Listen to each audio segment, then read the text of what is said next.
রাজনৈতিক দলগুলোর নিবন্ধন প্রক্রিয়া পুনর্বিবেচনা করতে নির্বাচন কমিশনকে অনুরোধ করেছেন বিএনপি নেতা ইশরাক হোসেন। আমজনতা দলকে নিবন্ধন দেওয়ার দাবিও জানান তিনি। এদিকে আমজনতা দলের সদস্য সচিব তারেক রহমানকে অনশন ভেঙে নির্বাচন কমিশনে আপিল করার পরামর্শ দেন ইসি। সচিব আক্তার আহমেদ।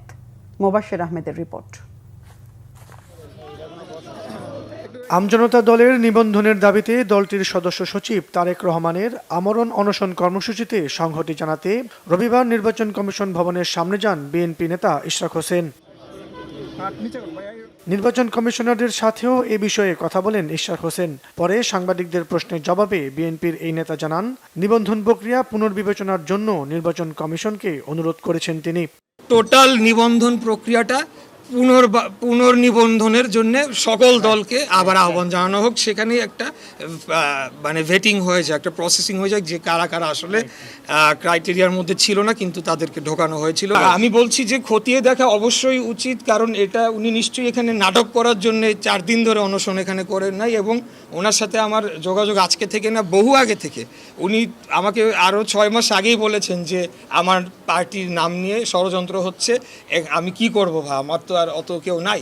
আমি বলেছি যে আপনারা চেষ্টা করতে থাকুন, নিশ্চয়ই আপনাদের শুভাকাঙ্ক্ষীরা আপনাদের পাশে এসে দাঁড়াবে। তো প্রক্রিয়াটা আবার আপনারা যাচাই করে যদি কোয়ালিফাই নাই করে তাহলে তো সেই বিষয়ে কোনো কারোর কিছু বলা থাকবে না।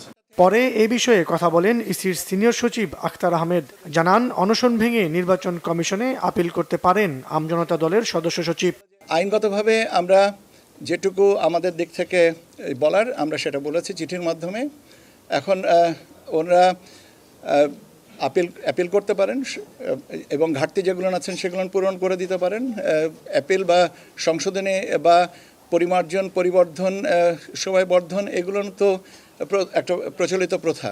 তো সেটা নিশ্চয়ই ওনারা সবিবেচনায় নেবেন এবং এই অনশন আমি আন্তরিকভাবে আবেদন করব যেন এই অনশন ভঙ্গ করে আমাদেরকে আইনগতভাবে জিনিসটা সুরাহার দিকে নিয়ে যাবেন।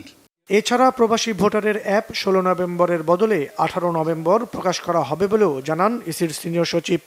16 তারিখের পরিবর্তে 18 তারিখ আমরা করব। মোবাশ্বের আহমেদ, বাংলা ভিশন, ঢাকা।